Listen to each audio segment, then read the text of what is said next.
রাকিব ভাই, জি দেখছেন গাছের সাইজ ছোট, কিন্তু কমলা কি পরিমাণ ধরে আছে। কি বলবো, আমার তো এখান থেকে যাইতে ইচ্ছা করতেছে না সিলেট থেকে। আসলে শুনেন, গাছের ভাষা মানুষের বুঝতে হয়।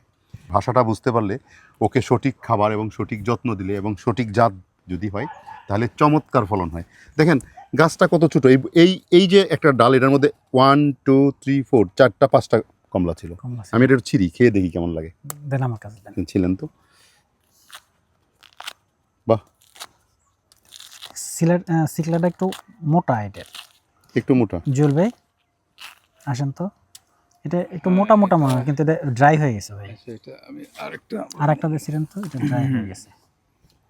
এটা এই যে এটা ঠিক আছে। দেখি এটা হ্যাঁ হ্যাঁ, এটা মার্কুট ম্যান্ডারিন। হ্যাঁ, চমৎকার ভাই, স্বাদটা চমৎকার আছে, কিন্তু ড্রাই হয়ে গেছে একটু, কিন্তু স্বাদ চমৎকার। এটা এটা টেস্ট করে। এটা দেখো, এটা মনে হয়, হ্যাঁ ইয়েস। এটা অনেক জুসি আছে ভাই। এটা একটু ওভার রিপ হয়েছে।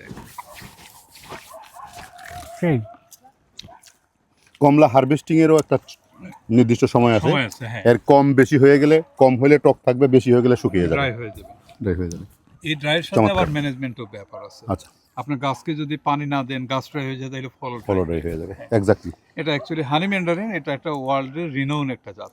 ধন্যবাদ, অনেক দেশে এটার বাণিজ্যিক চাষ আছে। বেশ মিষ্টি। ধন্যবাদ।